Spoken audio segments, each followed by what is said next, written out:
I really like the church team. I really especially like how we got the name the church team. One of our friends, who does not have anything to do with church, said, "What are you guys, like the fucking church team?" How it looked from outsiders must have been that it had more to do with church than blackjack.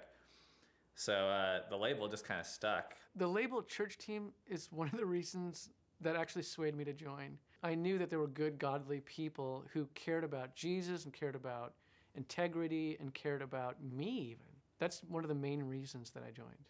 It's a blackjack team that is called the church team. Those two things going together never gets old.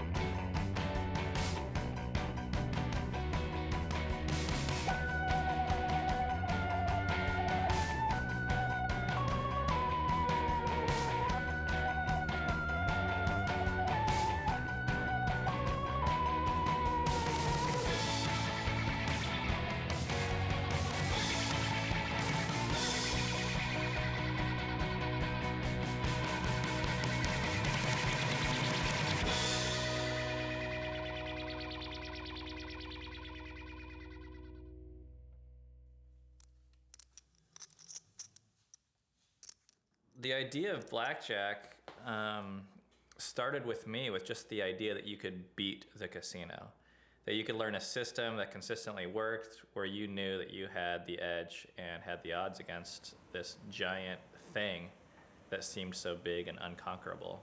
My first real encounter with beating it, or how to beat it mathematically, was through a book called How to Make $100,000 a Year Gambling, and I read a chapter about how to beat blackjack. It took me about 5 minutes to read, and I said, hey, I could do that. Is this blackjack? Blackjack. Let's do it. There's two things with blackjack that make it interesting for me. One is being self-employed, and the second is that it's blackjack. I think naturally my personality is I don't mind getting in trouble, and I love out-of-the-box thinking. And card counting is exactly that. You're getting in trouble, and it's out of the box. I don't mind causing trouble. We just want to play some blackjack.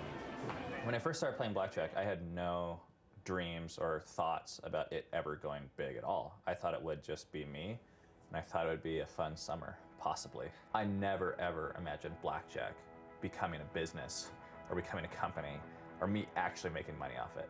He told me he'd been reading a book on it, and of course I just graduated with a math degree, so it sounded really cool from an academic standpoint. Ben was at a place where he was willing to put his money together with me, and we started our first bankroll together. A guy that I had taught how to play blackjack previously came to us and said, hey, do you mind if I play for you? And we said, sure. I flew out to Vegas one day. He met me there and we drove back to the casino in a limousine, and I was like, what the heck is going on, you know? Before we knew it, he told another guy, and those two guys each told another person. We have friends that tell friends, friends that tell bosses, friends that tell their pastors. I met Colin Jones through the worship pastor at my church. The pastor said that I should meet his bassist, Colin Jones. I was stoked. I couldn't believe that there was a team of blackjack players that was all Christians. It just seemed like just God at work. There was actually a church planting conference in our town. They told my husband and some of the other pastors about what they were doing, and my husband literally had to stop them and call me on the phone because he knew this is something that I would be super excited about. At a community group from our church, and he and his wife had to skip out early, and I was like, well, where are you guys going? And they both kind of looked at each other, and finally he said, well, we're kind of taking some blackjack lessons. And I was just like, what?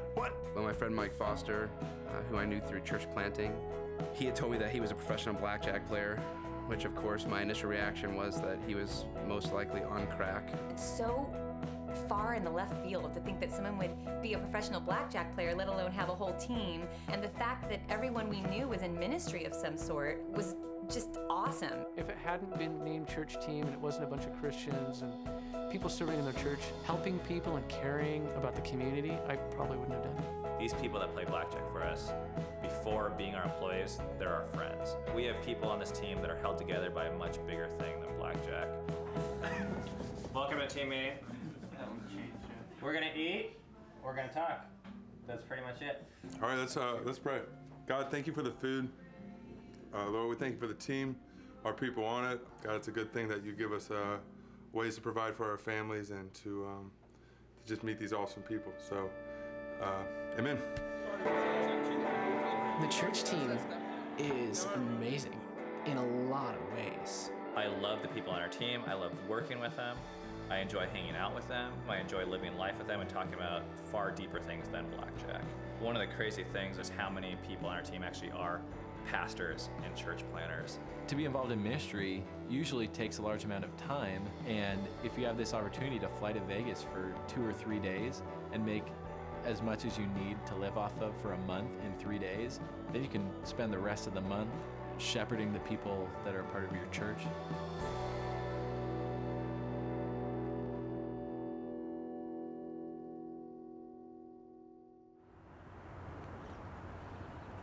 Ameliorate. Ameliorate. Ameliorate. I have to say this word. Ameliorate. Ameliorate. Ameliorate. To make or become better. This gospel ameliorates distressing symptoms. Ameliorate. You know, I pastor a church called Seven Hills. I'm trying to start a bunch of churches here in Cincinnati, Ohio. The best way to tell people how big your church is, if someone asks, you can just tell them, oh, we're running under 500 right now. And it happens to be true if you have 15 people.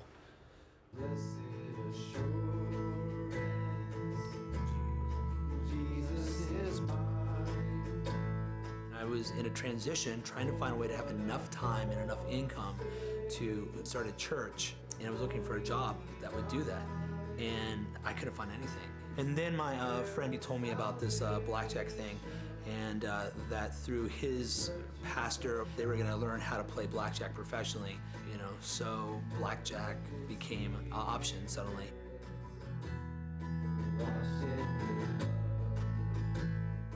People are attracted to controversy, and that's one reason I avoid talking about what I do for a living, and I play on a blackjack team, most of you know, and naturally that raises a lot of questions. First off, how could a Christian play blackjack?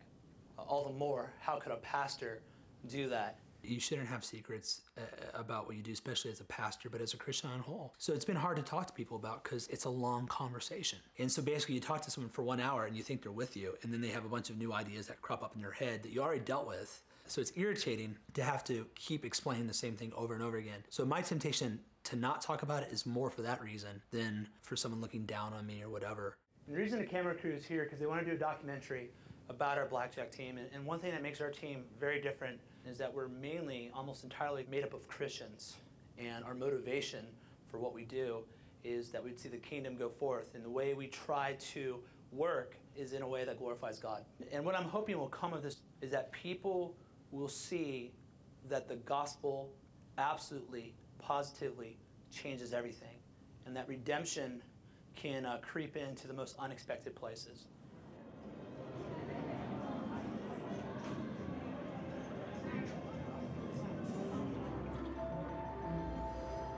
Come on in, guys. My name's Ken Reed. I'm director of table games at Fantasy Springs in California. I grew up in Atlantic City, that's where I started. And 28 years later, I'm still doing it, so I do enjoy it. I mean, the business has been good to me. And I've met a lot of interesting people, a lot of interesting customers. Hey, Sheldon. What's up? Smile. Best part about you is you'll be here tomorrow, too. I've been actually very fortunate, from Caesars to Golden Nugget to Foxwoods. I've worked in 3 of the biggest places in the world at that time. I think I've seen it all, but I say that and then next week I see something else and I say, oh my God. So. I don't even know if I should get into it. To be a good car counter, you got to be patient. Let's just put it that way. All it takes is a lot of practice. You can't do it overnight, but it's definitely something we're on the alert for 24/7 in any casino. And of course, if I catch you counting cards or surveillance, then we just ask you to leave. I mean, hell, we've got a whole book of card counters in the office from all over the country. Bottom line is, cheaters are everywhere. In any casino in the world. It's the nature of our business. We got the money. And if you got the money, somebody's going to try to take it.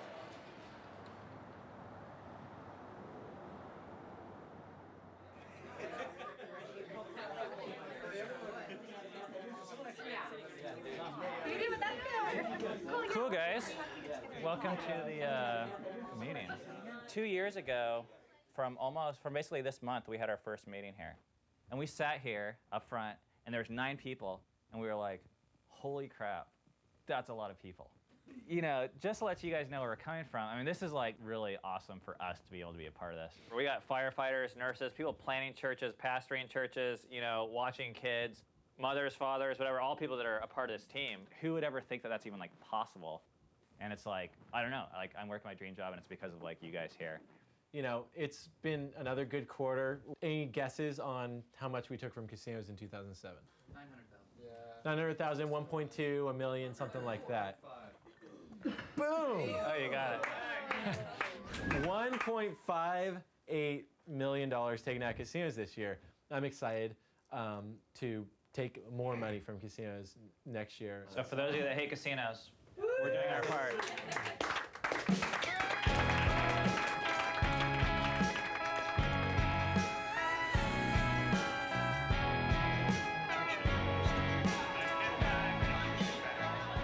Everybody hates casinos on our blackjack team, but I hate casinos. It's a black hole. Like, they just suck goodness out of the world. I hate them. On the loose with some bait and the news to trap the rat that stole his loot. I've never played any type of cards or blackjack, gambling. I've never done anything like that before this. Originally, I came from a very conservative Christian background. I was told, you know, don't cuss, don't have sex, don't gamble, don't shoot somebody, and like you'll be a good person. I haven't shot anybody.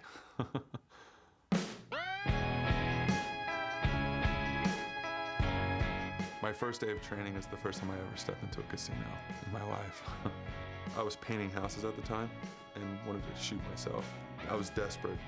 My old roommate, Ford, he walked in one day to our apartment and he said, "Mark, I'm gonna play blackjack." And I said, "Ford, you're an idiot." And I turned around and walked out of the room. And I was like, this guy's so stupid. Like, what a dumb thing to do. And now, a year later, here I am.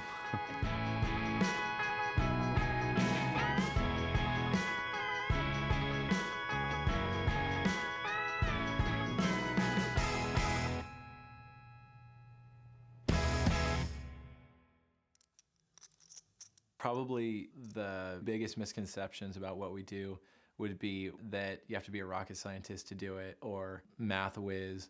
You know, this idea that you have to be a genius to be a card counter is foolish. It has a lot to do with practice and repetition and mastering it. That has to do with just having an incredible ability to understand these complex concepts. So the game of blackjack is actually pretty simple. You have a dealer and you have players. And the player wins by beating the dealer or the house. So the goal of the game is for the total sum of your cards to be as close to 21 as possible without actually going over. So if your total is higher than the dealer's, you win your bet. But if your total is lower than the dealer's, you lose your bet. So you play round after round, and most people end up losing all their money out of their wallets, and people can actually just go broke, losing their entire bank accounts because the house will always win. Unless you can turn the house advantage into your advantage by counting cards. How you do that is you really just have to use your brain. While playing, you have to keep a running tally of the cards that have been played by assigning them a value of +1, -1, or 0. So for every 10 or face card, you subtract 1. For every card numbered 2 through 6, you would add 1. And the middle cards, 7, 8, and 9, are neutral, so you don't have to do anything. And when the count is high, you know that there's more face cards that are left in the deck, and that's when the odds are actually in your favor, so you would bet high, because you're more likely to get a blackjack or 2 face cards than anything else. And it's actually really that simple, but there's kind of a lot of other smaller things that I didn't really mention, like you have to memorize 2 or 3 different charts, determine the number of decks that are left in the discard tray. You have to know exactly what to bet based on the count. And you have to do all this kind of in your head while not losing track of the count or making any other mistakes. I think what convinced me to join was really just my strong sense of adventure. Like, I just want to do something different than the average person.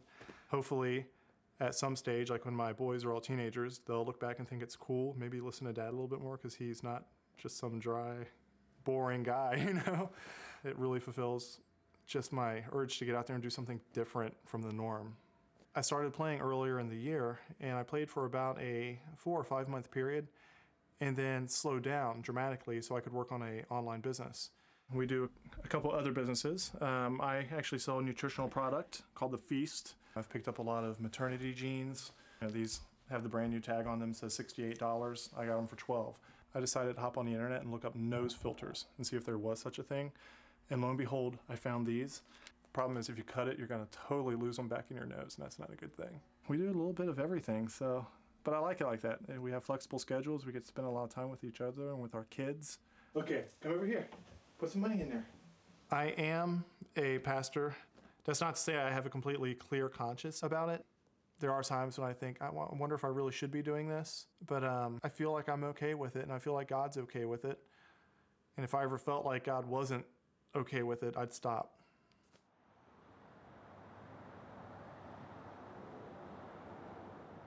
I love this picture.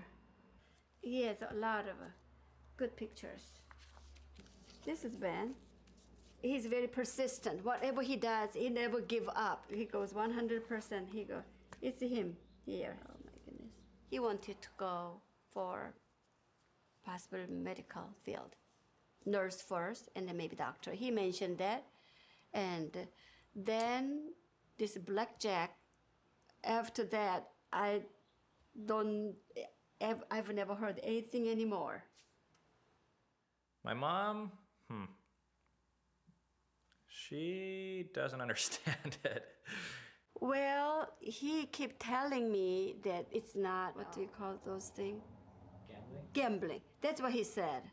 And I try to understand. Maybe it's not gambling. It's work. I don't know exact what words you would use. I feel like in the Christian community and just the community at large, for the most part, gambling is not necessarily viewed as a positive thing. Family members or friends just can't get over the hurdle that it's casinos, and casinos are dirty places, and Christians should have no associations with casinos. I've seen so many people wrestle and actually say, like, I am sending people to hell. Christians like to make extra rules to try to help us, to safeguard us. But it ends up just being lots of rules and looking like we're all uptight, which we are. One of the first things my mom told me when I told her what I was doing was that she'd rather have me sell cocaine for a living than play blackjack. I just heard that he was playing blackjack, and I thought, oh man. My father-in-law called and asked what I did on days that I wasn't substitute teaching. I said, well, actually I've been doing some short-term investing. And I said, what do you mean investing? And then they kind of got into it, and finally he admitted to playing blackjack, and he said, it's not gambling. It's not gambling. I said, yes, it is. I argued from, just his laziness of it, that you're just not, I argued from a spiritual, I brought the Bible into it. The biggest misconception is people think that you're walking down a route that is really dark and really dangerous. You'd think of gambling addiction, you think of all the really bad stuff that kind of goes with it, from just being a bad environment. Explaining what we do to someone to the full extent can take anywhere from a couple hours to weeks, because people come back with more questions. Aren't you worried that you'll be tempted to start gambling and you'll just get addicted? What about the sleaze factor? And I'll say, 75-year-old women never turn on to me. And that's pretty much all I play with. So isn't that illegal? Everybody, for some reason, thinks addition and division is illegal when you go into a casino. I don't get it. But it's just ignorance on their part, and I don't mean that in a bad way, but they literally just don't understand how the team is set up, who it's run by, who its members are, and how the math works. So how does it all work? There's 3 different categories of people. There's the players, the managers, and then you have the investors. And how it works is the investors give all of their money to the managers. At times, we've had amounts totaling up to $1.5 million, and we call this the team bankroll. And it's the manager's job. They take this money and they distribute it to the blackjack players that they've trained. And then the players then take this money to the casinos, and this is where they count the cards, and then hopefully they win lots of money. But here's the deal, the players don't get to keep the money because the money belongs to the team and they get paid an hourly wage. And it doesn't matter if they win or lose, they get the same kind of pay rate. Whenever the team wins a total of $100,000 as far as profit, we call it closing a bankroll. And so the main goal of the team is to close as many bankrolls as possible. And when they do close one, the profits are split up among the managers, the players, and the investors, and everyone's happy. So in a lot of ways, it's structured just like any other business, but then again, it's kind of not. I believe in the team, I believe in the money that it makes, I believe in the system, and because of that, we have virtually all of our liquid assets tied up in the blackjack team. We've taken out a hefty sum on a 0% interest credit card and plopped it in the bankroll.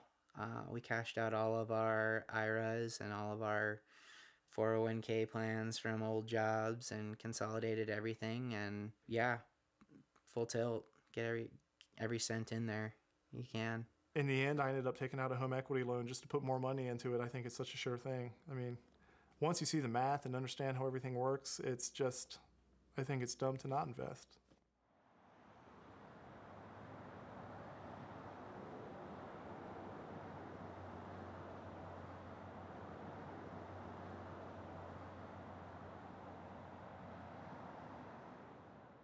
At first, my thought of being lazy and just having fun, realized that, hey, they're working hard. And so then just kind of slowly Colin and Ben both, just their hard work kind of won us over over a period of time. Initially, we invested like $5,000. I had to win her over at that point. I said, hey, you know, we're pretty strapped. We own this place here, and we don't have a lot of money left over at the end of the month. So we took out a home equity loan. We invested, I think, $150. At one point, we were up to $200,000. It slowly grew on us, and so she's still thinking that it's wrong. And she's, you know, we've been married 31 years, so.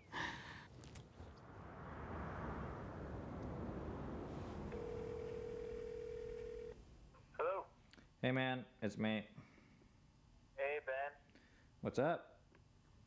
Not much, dude. How are you? Pretty good. So have you heard the news about the bankroll ending? No, it's over? Yep. Oh my gosh. My voice. That's incredible, man. Yeah, I suppose it kind of is, huh?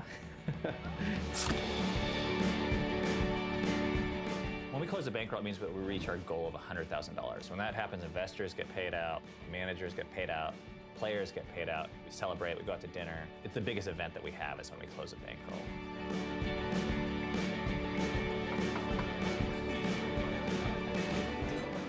We all get paid, we all enjoy kind of like, hey, high five, we did this together. It's just a huge rush. It's like winning the lottery. You know, Colin called me up and he's like, so where are you at? And I was like, I'm up about 50 grand.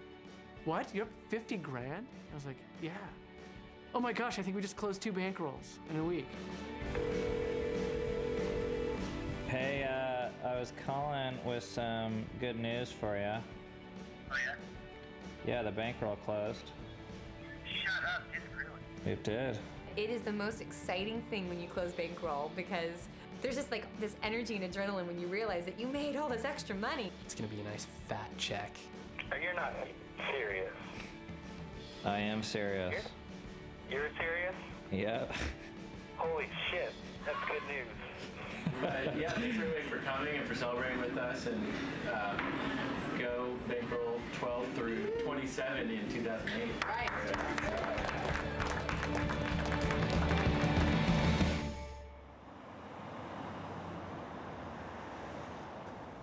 Originally, I kept my cash in that bookshelf behind the books. I had my Bibles and commentaries on a lower section so that, you know, it'd be behind books that nobody ever read.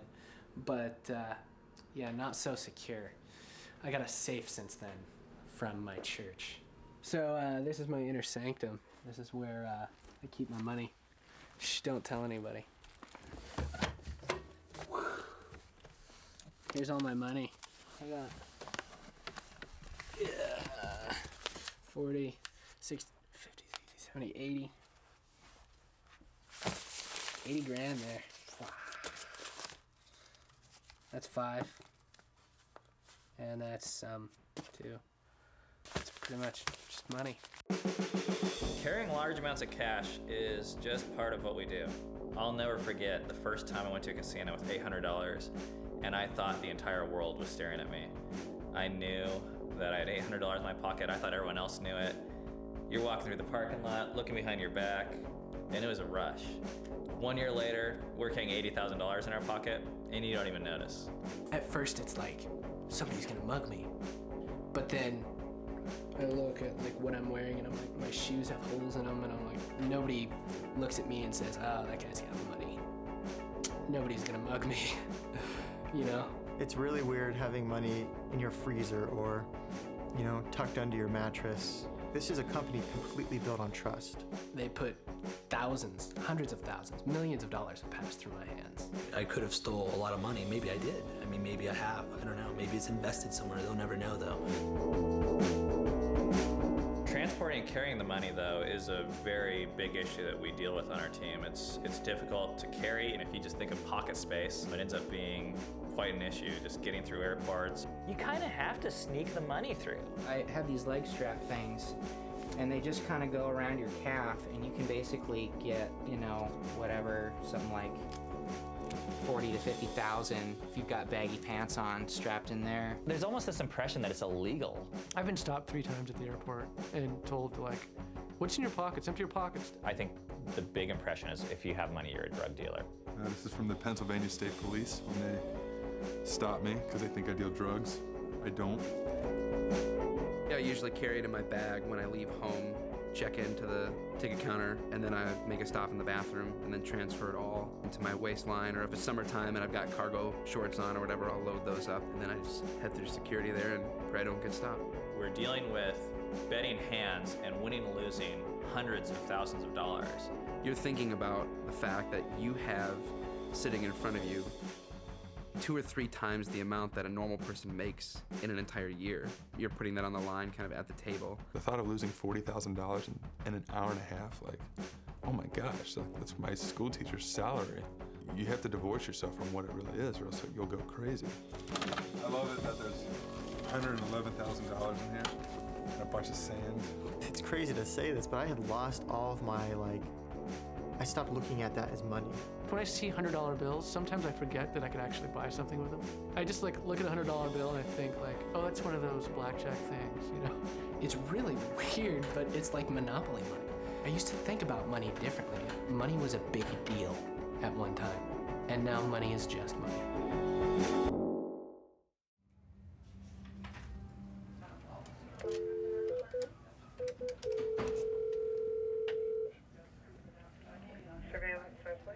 Says, do me a favor, put 119 on my screen, please. Will do. Thank you. The first time I went into a casino, I won $500, and boy, that sets the hook. I swear I see that more often than not. Sometimes stupidity is a beautiful thing, because I didn't know what I was doing. Not at all. They remember that first time all the time. And I see that a lot. It's almost uncanny, like, you know? And then I see them 10 times after that, and they've got long faces sometimes.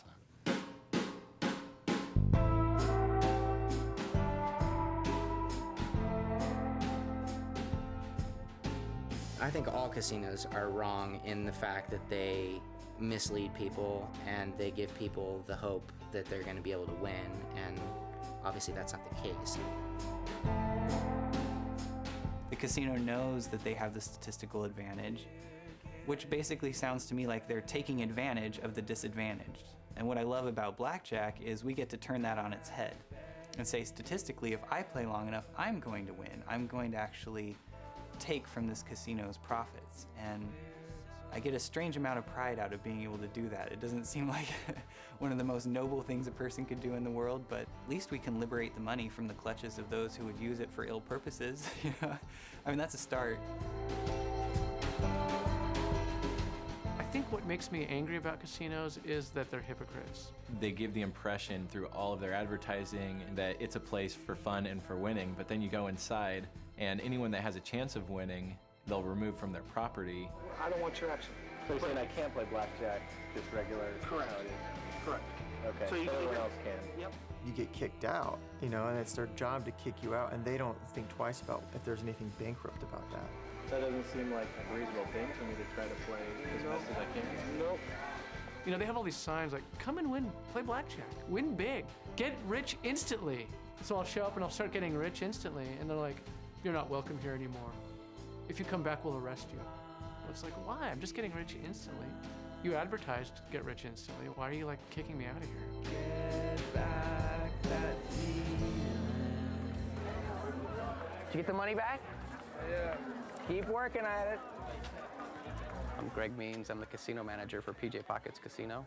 You can do a lot of damage as a card counter to a small card room like this, and so we're actually very vigilant at, you know, keeping an eye on those things. If I get a new player that comes in, you know, I've never seen this player before, and they start playing, you know, decent money, or they buy in for a decent amount of money, we're probably going to take a look at them automatically. Nothing happens here for very long that we don't figure it out.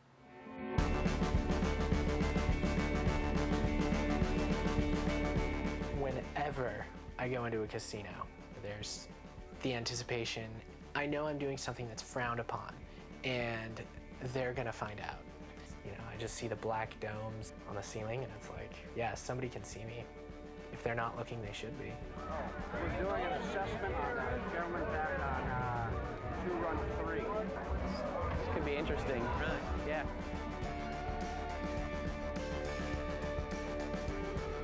I'm totally certain there are people watching me, and it's one of those things that I've tried to get used to, and sometimes I just have to tell myself, like, no, there's no way they're onto me yet. Surveillance. Okay. Thank you. Gotcha. Card counters tend to play really big amounts of money when the shoes are good, and so you end up with someone who could win thousands of dollars, and it makes it a lot harder to offset that money with the smaller play in the room. We've been really diligent at making sure that we don't play games with those kind of people, and we just tell them, look, I don't want your blackjack action. You can play whatever else you want to play. We're polite about it and stuff like that, but you're going to get caught. Getting kicked out of casinos is just part of the job. You get used to it. It can be friendly, it can be not so friendly. I have been kicked out of a lot of casinos. I think I've been backed off of every casino I've been to. I don't know, hundreds. I've been kicked out of the Boyd casinos, let alone 30 times.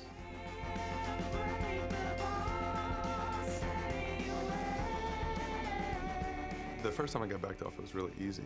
Like, I just walked in and she walked up to me smiling and said, "Hi, Mark." And I was like, "Hi, whatever your name is." She's like, "You can't play blackjack." And I was like, "Really?" She's like, "Yeah, you're a card counter."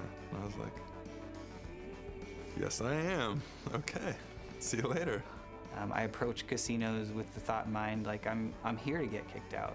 And if they don't, then hey, that's cool for me. My philosophy when I got into blackjack was just play until they kick you out. I walk in and I just play as hard and as fast as I can until it's over. No, I'm convinced. I've seen enough. Yeah, he's gonna get backed off tonight.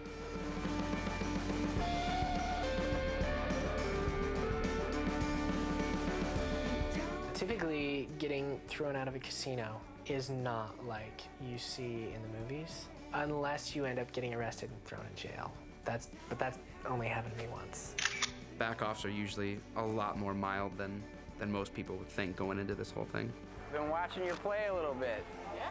Yeah, we've decided we don't want to take your blackjack action anymore. Yeah. But every once in a while, you'll get people that are taking extra pride in their job at finding out that you're a card counter. If we have concerns, then we'll either have surveillance watch and do what we got to do. They'll threaten to backroom you. They'll try to intimidate you. Every other casino, they're going to try to find you. They're going to get you too. The better you are at it, the word kind of gets out that, look, Fantasy Springs know what they're doing, so stay away. I mean, they've got their own little network. Trust me on that. We just say, please leave. And they know. They know. I've never had an argument with a card counter yet. Not one.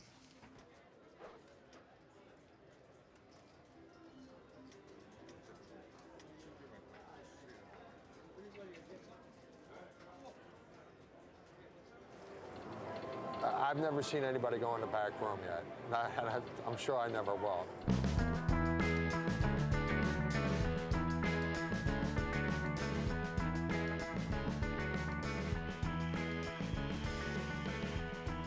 There are all sorts of stories we have of dressing up in costumes and playing, all to play in a casino without them figuring out who I really am. I have dressed up as an Indian with a turban, a suit, and a beard down to here, and Colleen dressing up as a cowboy. I was, as the ultimate mockery in all casinos, dressed up as an MIT professor, which is where card counting originated from, and Colin was dressed up as a gangster. That's just part of the game. So we're heading to Snoqualmie Casino. It's opening night, so there's gonna be tons of chaos. So we're gonna play some blackjack and meet up with some other team members, and they're gonna have no idea what's going on tonight.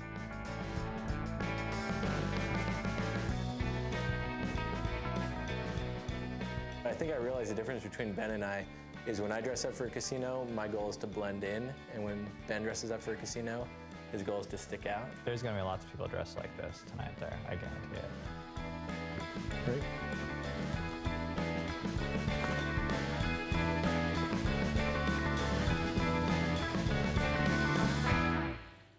I think they've been the most creative team. Before we've had some teams in, it's just been standard play. It's been no disguises. It's just the team spreading apart on your casino floor where you have to put the pieces together and find out who all's there with them. So as far as the changing of appearance and the extra effort as far as the kind of theatrics, I think that's been an exclusive trait. So he can pull off the drunk, young, rich kid. He can pull off, whatever you need to pull off.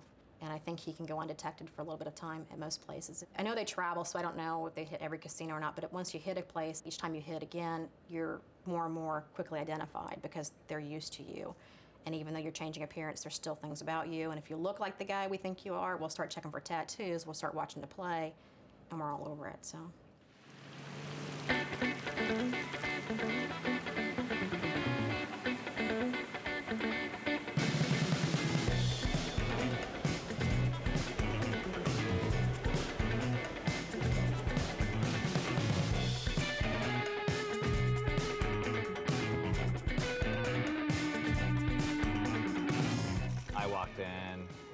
Started looking for players. It was just packed. I saw David Drury first. It was pretty stinking funny. He looks like he's 60 years old. David had the full Republican garb, sweater vest, a white hat that had the Republican elephant on it. It explains why I have a lot of money, and it explains why I'm really bad at tipping. And people don't want to talk to me either, so that's an added bonus.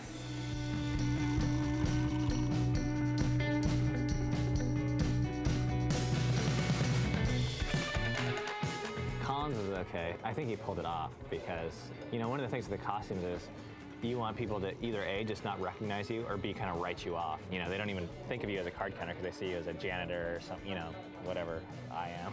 I walked right past people that had met me at other casinos and they had no idea. So, I think my outfit did the job in that it was just like so extreme.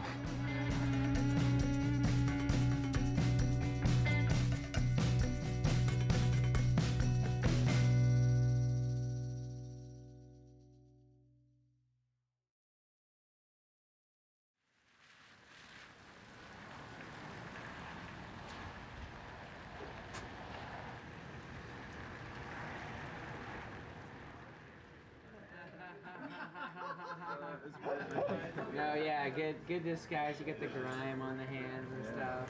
So what are the results all? I won 1,000. Good, you made up for my loss. Nice. You lost 1,000. It was a good night. It was fun, but not what we expected, that's for sure. But that's the thing with casinos, you never know what to expect. Like they backed off in 86, like 3 people escorted them off the parking lot. They spotted people from nowhere. Then they let me play the whole time. They let Colin play the whole time. We run the team. They don't even know who we are. And it seems like, it was worth it. But it could have been a lot better.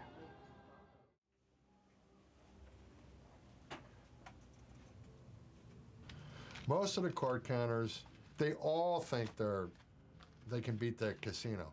But even the best card counter days will get beat. Losing at blackjack is something most players never, ever, ever get used to. You lose about 45% of the time that you walk into a casino, and then you win the other 55% of the time. You know, you can walk in and have a string of wins or a string of losses, and the important thing is over time that averages out to be still a net positive. Because there is so much variance in the game, there's these huge fluctuations. There was one time in Minnesota, I think I was up 100,000 and gave most of it back before the end of the session. The most I ever lost in a session was at Hard Rock Hotel and Casino in Las Vegas, and I lost about $86,000 in 3 hours. I'll never forget the sinking feeling that you get from doing what you know is the right thing to do mathematically and just not seeing it work. I start to lose and I'm like, oh, but I'm like, math, like I have to praise and champion math because I know this is mathematics, not myself. I'd never experienced a loss like that, and I just kept having all this doubt about myself, like, am I doing something wrong? You know, am I sure I'm on with my count? Go review my strategy charts to make sure I wasn't making any errors there. When you lose in blackjack, it shows you how like emotional we are. You question whether you're doing it right. You question why you're not winning because you expect to win. Obviously, you're an advantage player, so you should have the advantage, and sometimes it doesn't seem that way. So it can be tough. You gotta be confident in yourself and confident in your playing abilities and the training you've had. Risk and playing well and playing right is going to involve losses, and you just have to be able to calculate that risk and be able to deal with it.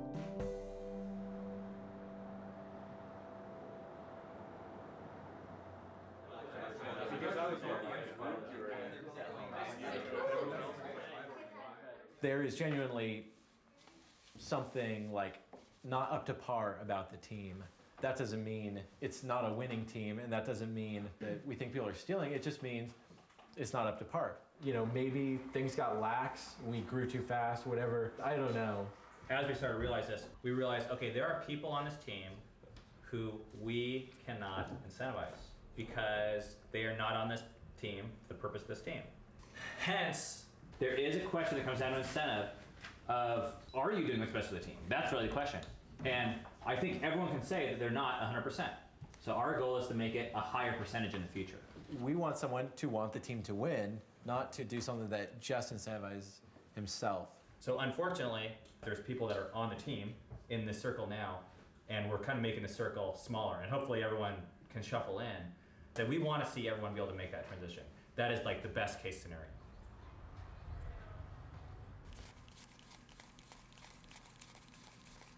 What happened was our manager told me, you know what, you haven't played for a little bit now, and before we can let you play again, you're gonna have to come out and retest. So that's actually what I've been preparing for over the last few weeks, and this weekend I'll be retesting and be fully back on the team. But I'm planning on playing a whole lot.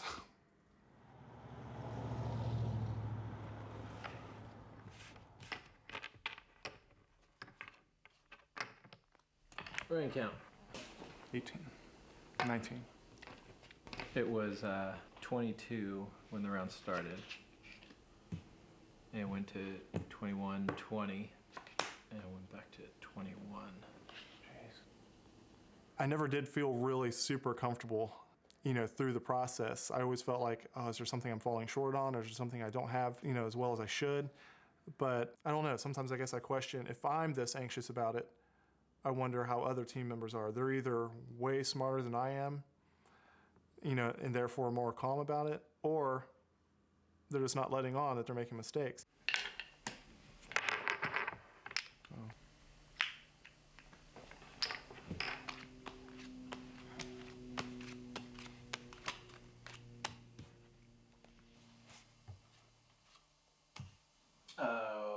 What count does 13 hit against a 3?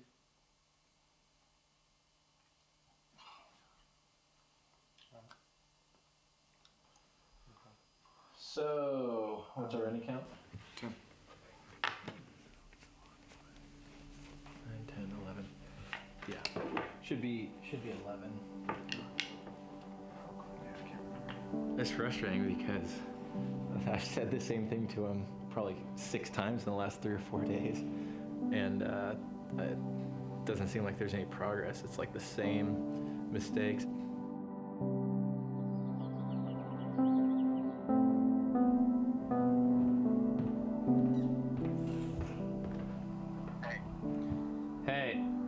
So, more of the same? Yeah, and more of exactly the same, except he got off on his count some this time, which he hasn't ever done before. He's saying it's a bad day. Blackjack's not going well today or something. Oh man, that's annoying. Do you know where he is now? He said he was heading over to your place. He's not here. I don't know, maybe like had a breakdown. I can't really even imagine any news being good at this point. I feel like it's game over, basically.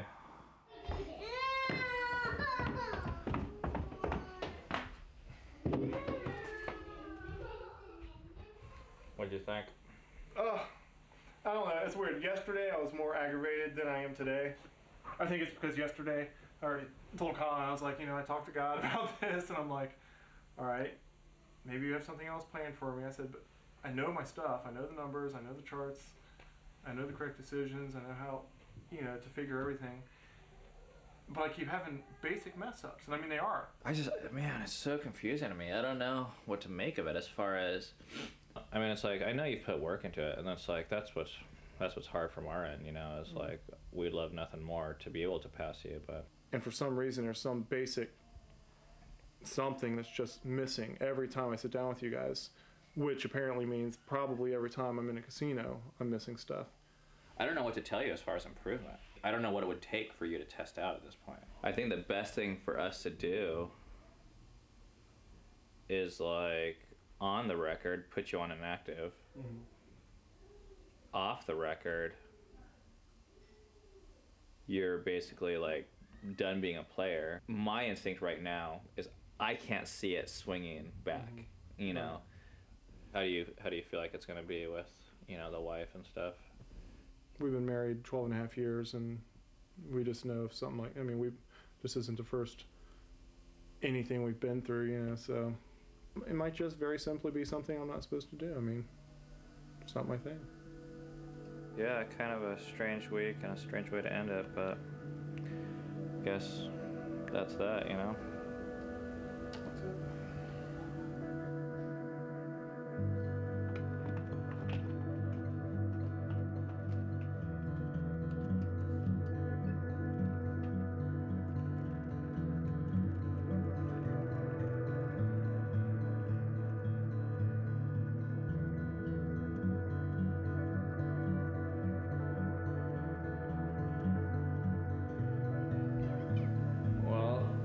That's done with. Jason's gone. What? Jason left. I don't think he's coming back.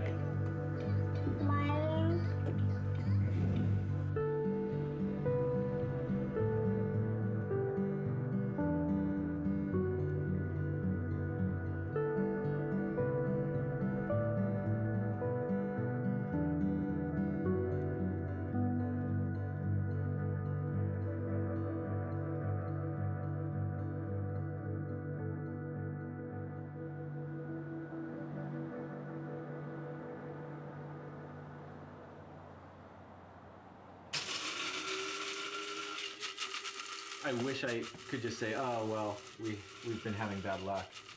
But it's been discouraging for me to come to the point saying, no, we've kind of got ourselves into a hole because we've created kind of a poorly trained blackjack team. They say, like, one of the most dangerous things for a new business or for a young business is to grow too quickly. From last January through May, we won like $800,000 in 5 months. And so we're like, oh, this team's awesome, it's unstoppable. And then it took 10 months of us just thinking, oh, well, we're just having a bad run of things. And now, 10 months later, it's like, nope, it's definitely not a bad run of things. If the team goes on this way for very long, it's inevitable that we'll go bankrupt.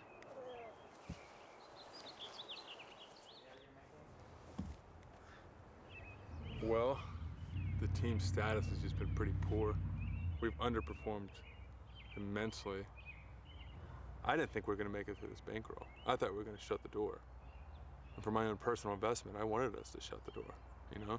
Like, you're scared for it? Oh, yeah. That's all the money we have is in this stupid blackjack team. We can trust people's integrity. I don't think people are stealing, but something's not working because our team isn't working.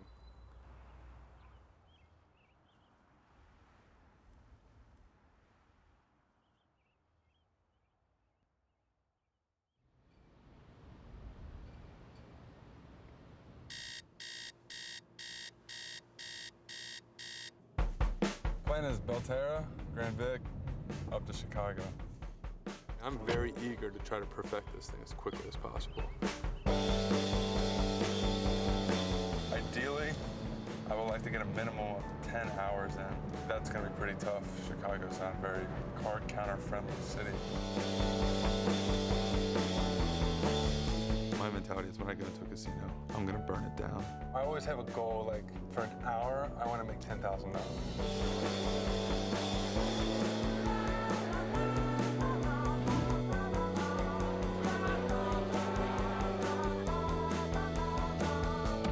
Ready for the next casino. When I go to those casinos, I expect to get no more than half an hour in. So it's not really worth like the drive unless you're able to stick it out. This could potentially be disaster, but I guess we'll find out.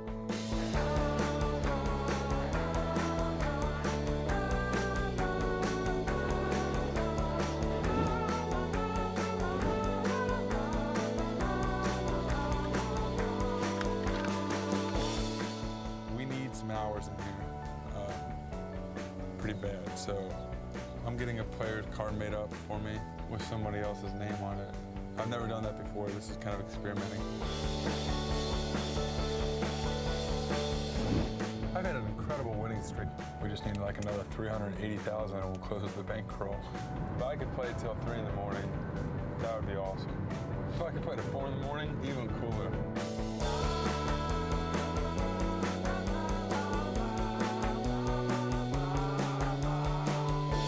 So last time we came here, I got backed off pretty severely. They wanted to back room me, and I caused a big scene. And I faked a phone call to my attorney. And I was like, my attorney says to put my arms straight up in the air and wave at the camera, and then put them straight by my side and walk to the first exit.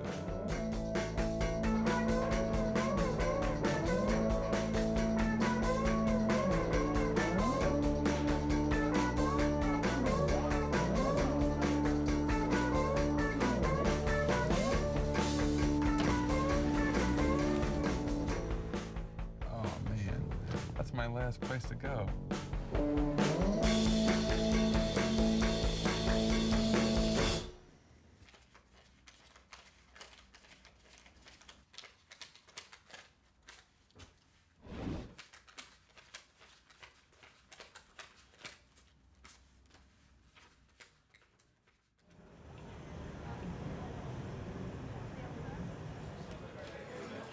So anyways, congratulations guys for bankroll, whatever number this was. 14. 14. 2 bankrolls, 2 months. Not bad. As a team, in 3 weeks, we took $140,800 from casinos. Mr. Dusty Wisnu made $3,076. We got Mr. Brad Curra, who made $4,801. We got Mr. Drury, who made $5,893 in 3 weeks. And we've got Mr. Benjamin 80, who made $7,421 in the state of Washington in 3 weeks. All right.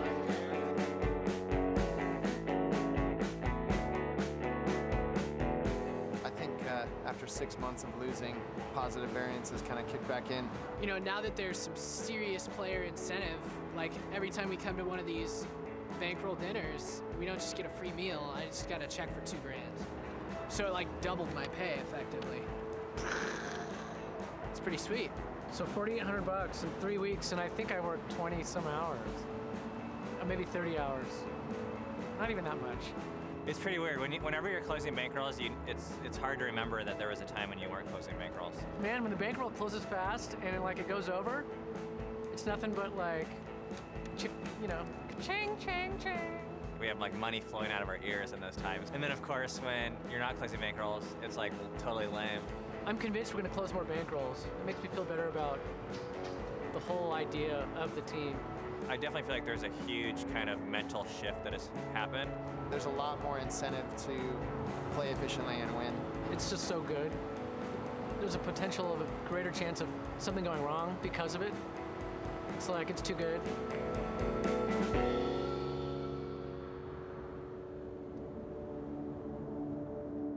I think that like in a communication level, it's healthier. And in a lot of ways, just we have really quality people. And that's really cool. I think that it is a little bit odd, and just, a couple new guys that none of us really know. Man, I'm paranoid now.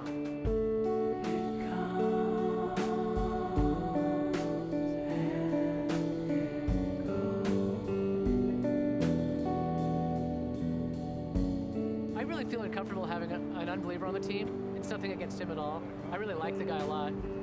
But I think that makes the whole thing volatile to me and just kind of freaky. There's a sense of trust that is almost impossible to have with people in general that you know well even. But it's kind of easy to read people who are believers and you kind of get a feel for who they are. I think it's tough with unbelievers. It's just really hard. I wish you could just be the same old people all the time.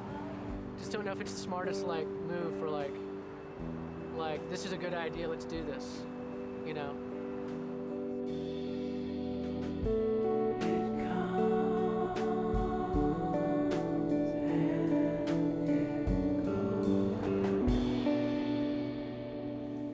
The whole church team thing, you guys are in our homes, you're around our kids, we make intimate business decisions with you. Our goal, just so you guys know, isn't to just create a white Anglo-Saxon Christian team. That was never our purpose. But those happen to be, in a lot of ways, the types of people who we shared values with, who we shared commonality relationships with, and who we trusted. It is a huge part of our life and what we are about. And the business, there's no line for us as far as the bit is not here's Christianity and here's business. So for us, it's kind of one and the same.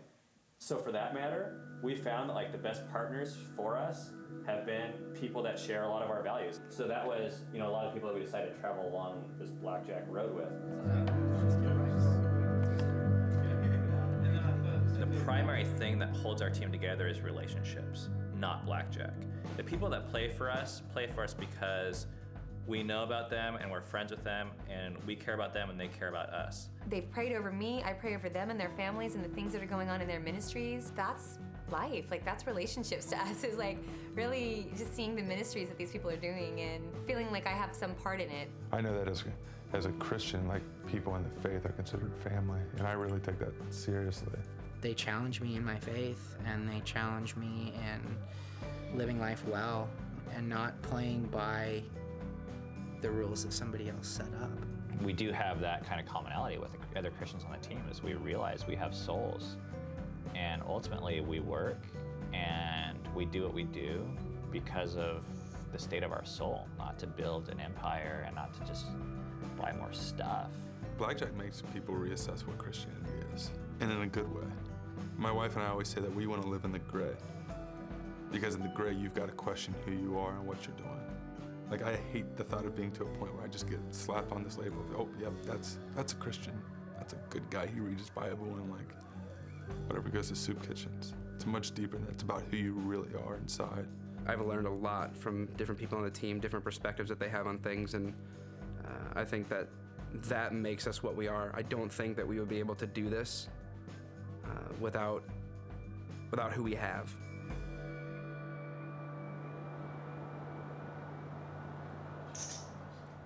Run count. 9. So tonight we're going to the Emerald Queen, and that's where we're going to be doing a retest of all the players on the team. It's going to be the same as always. We're going to request the count by giving the signal. You guys are going to pass it. When the team was small, people used to come alongside of us, and they'd play with us, and we'd be able to watch their game and see them improve. After we got 10 people, we just teach them how to play, and then we send them off on their own and assume they know and learn things, but they don't. So we see them at these test tests, they do the craziest things. We're just oh my gosh, how did they not learn that? Well, it's they weren't hanging out with us, because there's too many of them. We can't just pay you a lot of money and you run around in casinos acting like a high roller. Like, you need to understand every single aspect of the game and take your job as seriously as any other job. The layout of the Emerald Queen is there's 2 main pits, which you guys can play both of those. The more you guys pass the count, the more we won't ask for it. I don't think anyone will fail. That would be really bad if we saw people playing that bad. Then there'd be a lot of problems.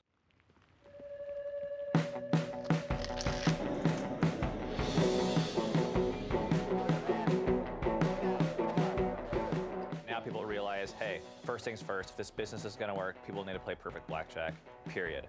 Otherwise the whole thing falls apart.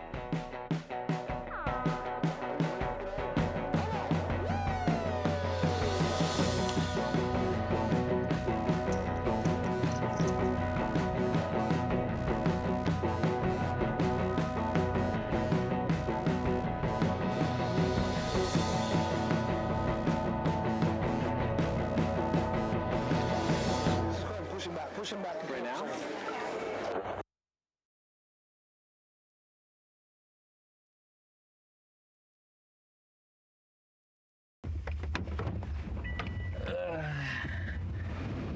Holy crap.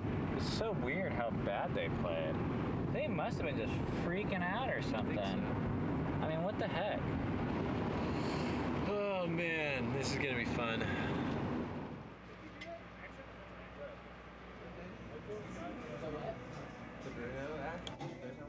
Jeez, there's a lot of people here. There was a lot of things we noticed that need improving, and for that matter, I think almost everyone, what we realized universally is we're not doing the big bet spread until we solve a lot of kinks in everyone's game. I think people, they have the confidence of a card counter, of course, and they're just used to being able to like feel their way through things. We came up with a lot of people who, if they were to actually do the math, I think would have made different decisions, but the worst case scenario is when you're just rushing through it and you don't do the math, and therefore you don't make the correct decisions. Really, like, the best thing would be to go home right now and send us an email, kind of like your action plan for what you need to do to make whatever we observed disappear and better for the next time. Because kind of the process we're going through now is there's gonna be more test outs. We're gonna be doing a monthly test out required for each person in one way, shape, or form, not out in Seattle, but there is gonna be more accountability for that, which is much needed for us and way overdue. So these things, in the past, we've been really bad at letting things slip through the cracks. That is going to be kind of a thing of the past now.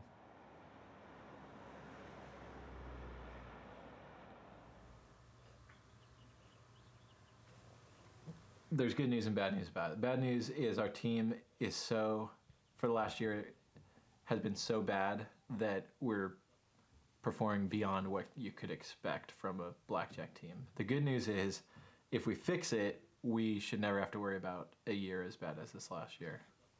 I know you don't want to hear any data, but more importantly than the fact that we are still in the negative is that with that many hours, it's statistically impossible to have that happen with legitimate card counting. So then the question is like, how the hell did that happen? So I tried like running a sim of like 10 bet mistakes per hour and 4 playing mistakes per hour. And the team, instead of playing 100 rounds an hour, like 60, and playing all the way to like a true -5, and that brings it to like, you know, like a 15% chance of such poor performance. And it's like cost us, you know, $4 million theoretically in the last year and a half. Those numbers are just so crazy. Based upon your calculations, like what happened is like literally impossible. So the fact that we can't explain the data still. No, we can't. I feel like we can't explain it. Well, you changed everything to like the most ridiculous proportions, and then even then, it was like a 15% possibility. It still doesn't make sense to me. Like, something's off somewhere.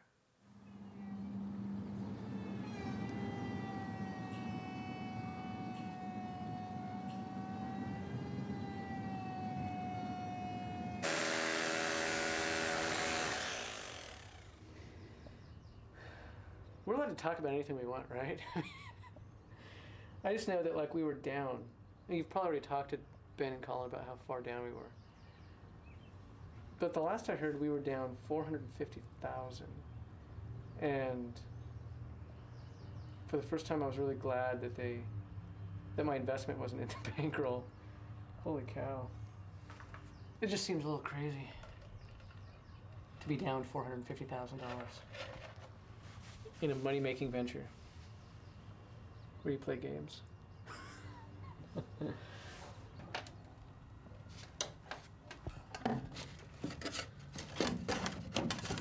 Yeah, Colin sent out this big long email like, hey, we're gonna have some changes. There's some lack of health on the team. There's a 1 in 10,000 chance that we are where we are right now. What's going on? We need to like figure out what's going down. And I just emailed back saying, you think someone might be stealing? Why don't you go show them where your bed is? First of all, our team was getting killed. One of the good things about it was it made us really examine our business model and think through, well, what are the weaknesses? And of course, the first thing we think through is, is someone stealing from the team? The way our business is currently, they actually could get away with it. That's, I guess, one of the flaws. But at the same time, it is one of our strengths as well, because people know that we trust them. And I think for all of our players, that's a powerful thing. I realize that trust is a very big issue when you're handling this kind of money. And I've been through seasons of not trusting people on the team, to be quite frank with you. It just doesn't make sense, like how could people trust each other to that extent? I recognize the gravity of, oh my gosh, anyone can fudge these numbers. Anyone could make up the numbers. They could say that they played for 4 hours when they played for 1, that they lost 10 grand when they lost nothing, and just take money. I think that the way that the team grew through close friendships, I think it's about the only way that the team could have grown to this point and really feel like it's secure. There are times when me and Colin sit around and we say, all right, who do you think is most likely to steal from us? It's easy to think, well, yeah, someone could be stealing, but whenever I run down the individual players one at a time, I have very little doubt. If we were to find out someone is stealing, I think the biggest factor that would come into play is not the fact that they stole money, but it'd be the compromise in the relationship that took place. Really, I have to trust other team members. I suppose if I didn't, it would probably drive me kind of crazy. I feel like trusting friends is just a part of life, and I feel like in a lot of ways, it's not that difficult. We've put everything we have on the line in this team. We've borrowed to invest in this team, and I totally trust what they're doing. Can something happen? Absolutely. I mean, people sin. It's gonna happen. But I trust people in our team.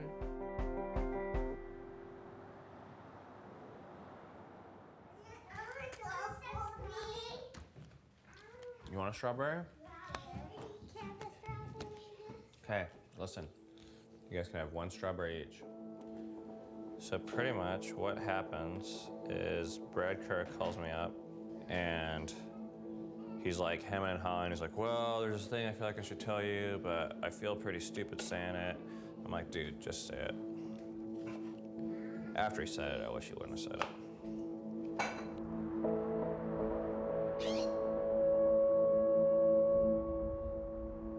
So 2 different people came to me and said, Benjamin is stealing. They were certain that he was stealing money. It's not really my idea. They just told me because they were concerned. And how did they know? I don't know if I should say. Benjamin was saying that Brad Kura had accused him of apparently stealing money from the team, and when asked for an explanation or a justification for that view, Brad Kura replied, I can't tell you. So I'd be interested to know from Brad Kura's point of view what justified that accusation. I got to think about this. Is it okay to say this? I had 2 people come to me and tell me that they were certain that he was stealing money. And I said, how do you know that? And they said, the Holy Spirit told me. Sometimes when I pray, the Holy Spirit tells me things. I've worked with Brad a lot, kind of like outside of the blackjack team. And at first, like, he weirded me out because, he'd say these things like, oh, God told me to play that slot machine. So I did. And then I won, like, $5,000. Brad has a spiritual relationship with God that I don't have or understand, or he's crazy. And in this case, here's the thing, like, I wasn't willing to write him off. I totally trust Brad, and I have good reason to. So I believe that he believes whatever he says. Do you have reasons not to trust that he would be hearing from God? I don't really hear from God in that way. God has told me all kinds of things. You know what I mean? He's told me a lot of things. He's had me do things that I would never do. And like, it turns out amazing. If you actually want to go to the true essence of what we say, I mean, yeah, I believe I hear from God. I believe the Lord speaks to me. But if you put that on camera, people are like, it's just like tough how deep you go into that. It was really weird. I mean, not only is he not a Christian, he's like one of the most strongest opponents against it.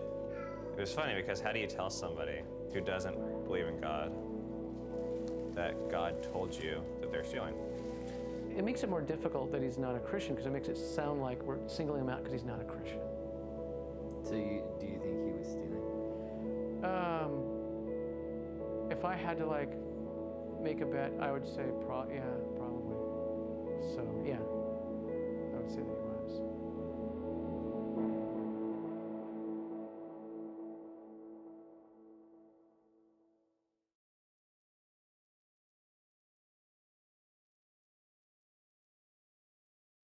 You know, Benjamin is an interesting guy, to say the least.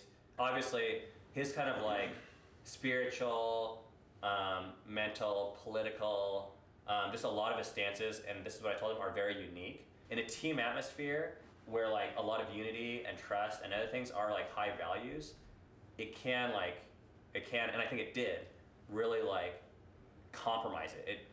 It made it so that there was less trust, there was less feelings of unity, there was less pride in wanting the entire team to succeed. I don't know if we made the right decision, but the reason why Benjamin Ady was fired wasn't because he was stealing. Ultimately, it was because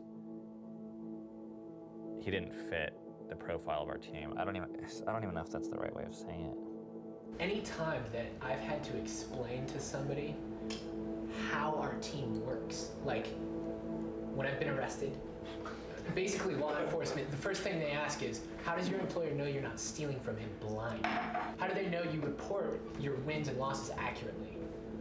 And I've always answered, we're all Christians. And that can be really shallow.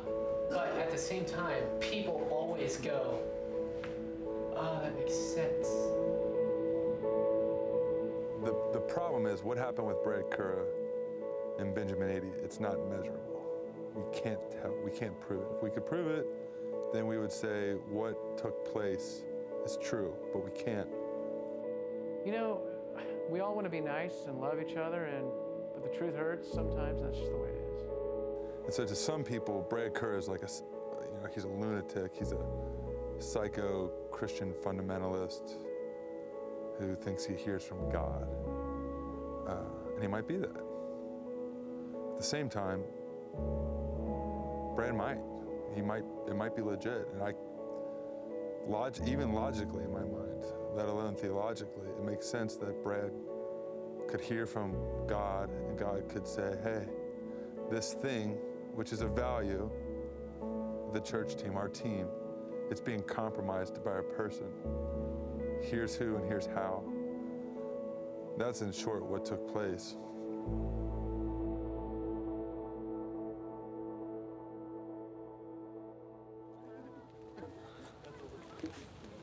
Are you good? Yeah, I'm great. Awesome. I'm excited.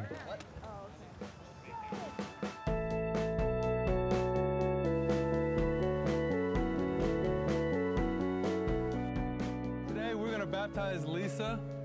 Everybody say hi, Lisa. Which Lisa will explain a little bit more about her story, but in February, Lisa decided to follow Christ as Lord of her life. So today we're following up with that via baptism. In the family of God, that's what we do.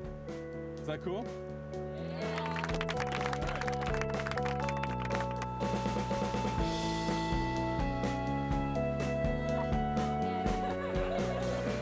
Lisa, you've been baptized in Christ. Now you're raised.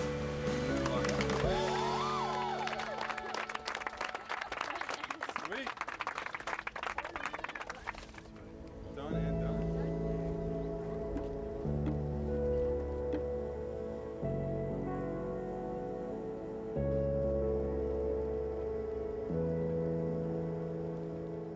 it's starting to weigh on me, like the different worlds, because they're so far apart.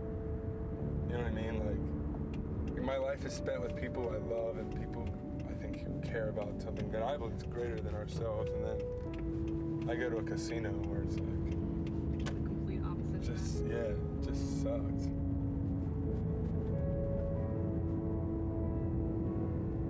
The transition gets old.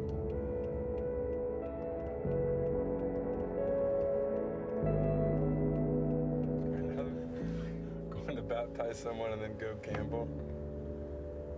Poetic justice.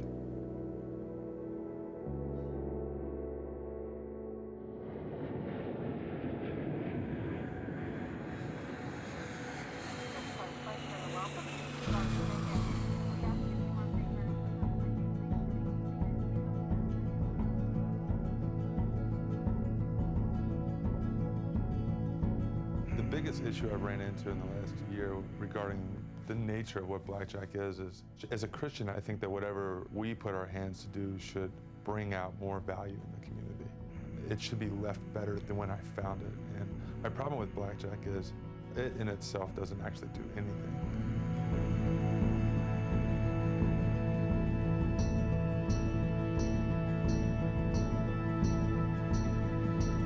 Where I've wrestled is, I have a conviction, I really believe that strongly. So there's 2 points of conflict. One, do I apply my conviction to everybody else on our team? And then two, like, am I even right? Maybe it's fine to help create a business and sustain a business where guys can just go do whatever they feel like. But I never came in here thinking this is the way I want to live. I wouldn't say I've lived like that, but I've endorsed a company that affords that lifestyle to a lot of people. It's been a point of wrestling that I really can't come to grips with.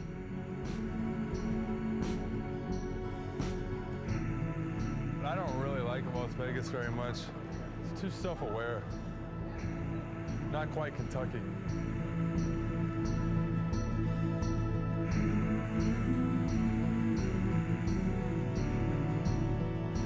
I know for sure for myself, I cannot live on blackjack and say what I'm doing is a worthy pursuit, a righteous or a full pursuit. I think man was meant to experience something way more tangible and simple than just robbing casinos and making a bunch of money and getting awesome comps.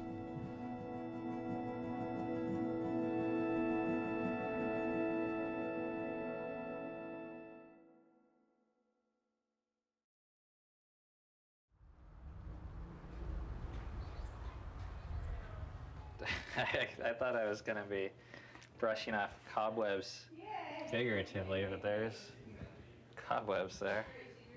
We're going to have to play blackjack because we haven't closed the bankroll in a while. So it's time to make some money to pay the bills. So this is kind of a new experience for us, even though we used to do it all the time. But that's where we earn our money, is at the blackjack table. So we just haven't gone in a while, but we're going to probably play a lot of blackjack and not get much sleep. I always try and bring these because I'm a new person. You won't even recognize me. It's like I'm sophisticated.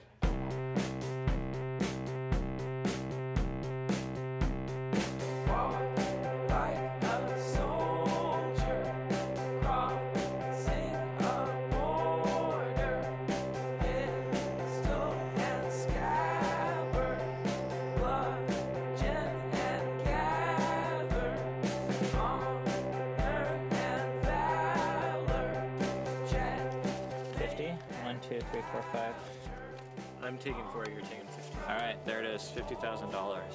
When I come out, I'm gonna have a stack of envelopes that high. We'll see what happens.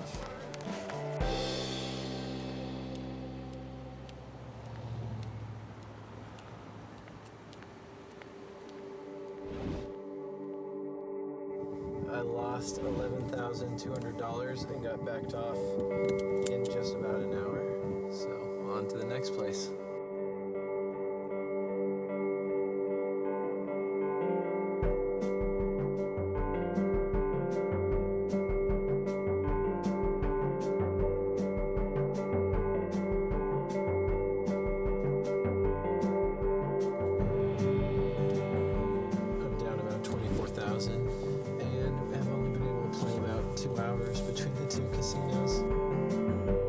wanted you to make it with a camera standing by, so that I could capture half your rapture.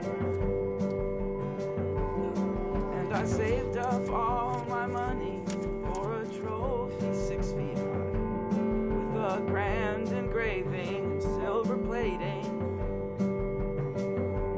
so that whoever feared that the We're down, I don't even know, like 50,000. matters, keep your conscience clear. If the bottom ever drops, or you're tied up with the cops, don't be scared, beware of the things that never matter. I might cry if I walk in and they back me off. And I wanted you to make it with the camera standing by.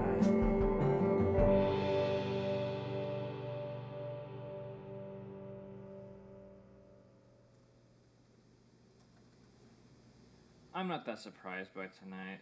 It definitely went bad. I mean, not as bad as it can go, but definitely on the worst side of things. You know, one of the worst case scenarios is you spend this whole weekend and you lose money. It's like, you know you're supposed to win, you should win. If you make enough trips, you will. But then a lot of you is wondering, well, what if I just wouldn't have gone on the trip? Like, maybe it would have been better if I just stayed home and I would have spent time with my family and got a bunch of stuff done and had more fun. But instead I went on this trip and I like lost the team money, so. I think your expectations going into this, it's really important not to like just put all your hopes and dreams on winning money or everything working out.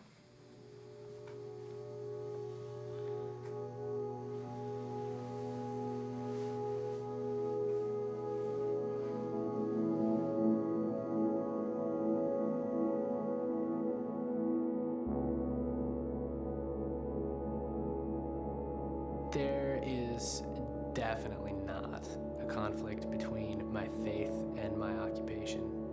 If anything, my occupation serves as a tool of God to strengthen my faith. I have nowhere else to turn but to God when, you know, a trip is falling apart and that's a month's wages going down the tubes. God knows all of my needs, and He knows exactly what order the cards are in the shoe. I mean, He's created order in the universe so that card counting is even possible. I believe every hand is determined by God. In the same way that if a sparrow falls, He takes notice. He knows every minute detail. He knows when I'm gonna hit and when I'm gonna stand. I actually wrote down a memory verse. I was kind of freaking out in Reno. I was like, oh no, what am I gonna do, you know, because I'm not getting very many hours in. And I wrote down a verse in my iPhone, Deuteronomy 8:17 through 18. You may say to yourself, my power and the strength of my hands have produced this wealth for me. But remember the Lord your God, for it is He who gives you the ability to produce wealth, and so confirms His covenant, which He swore to your forefathers as it is today. And I read that in a hotel room out of the Gideon Bible. I was just kind of freaked out about how my trip was going, and came across that verse and was just like, God is so good.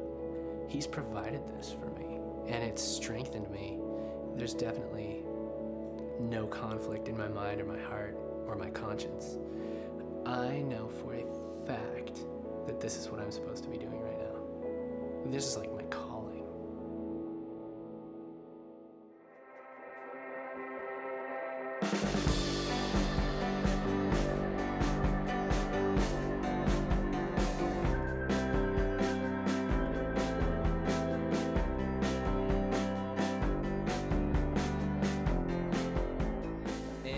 Picture blackjack has changed everything for me.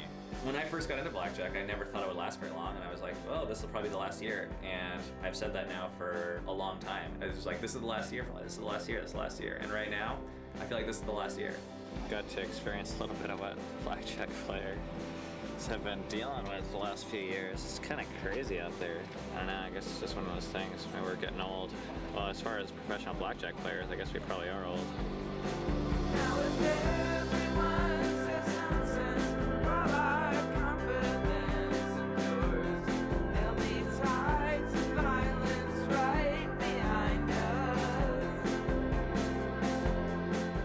I think for me, mentally, I've been done with blackjack for a while. When I first got into it, I was excited about it. I loved the idea of it. I loved learning it. For me, I think now I'm coming to a place where I am less passionate about it. I'm looking for something else. I always am.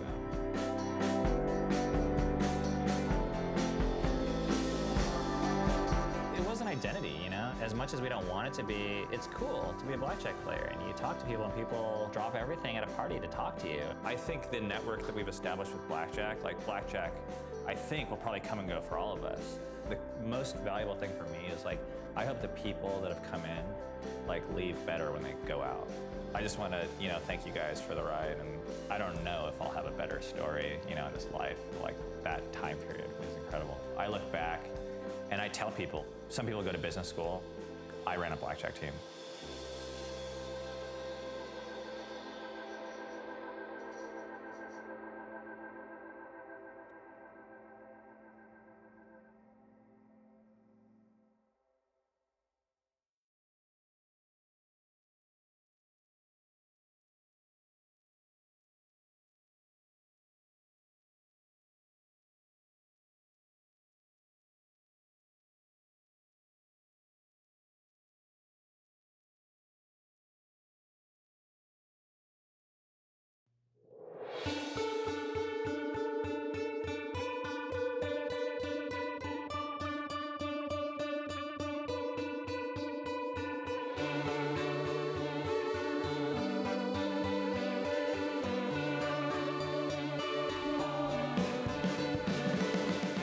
So this Vegas trip is different because the main reason why we came wasn't to play blackjack. We came to actually train other players. We offered a boot camp so players can come to Vegas and pay us $1,000, and we'll hang out with them for one day. Hey, man. I think this is a natural progression of where we've come from. We started off just playing, then we kind of moved towards managing. Now we're definitely looking for different ways of making money. Some sort of blackjack training or using our knowledge and what we've learned to kind of market a product, I think is where we're heading. Now really the most important thing, counting. If you guys can't keep a count at the table, you can't play. So, in one sense, you're kind of like a superhero to these guys. When I first learned and I hung out with a guy who'd been doing this, and you see that they're on a team and they have money, and they've been kicked out of casinos. You're just like, oh my gosh, this is crazy. And it's weird that we're that now to this, small group of 10 people. Nice meeting you guys. I don't know what's next. We have a couple of internet business ideas. In one sense, I can do a lot, and in one sense, I can do absolutely nothing. I have no college degree. I have no professional experience. I'm not really willing to work a 9 to 5 anymore. So I'm not too worried about it in that sense. A lot of times I don't really know what's around the corner, and I don't really care.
Maybe Christians shouldn't play blackjack.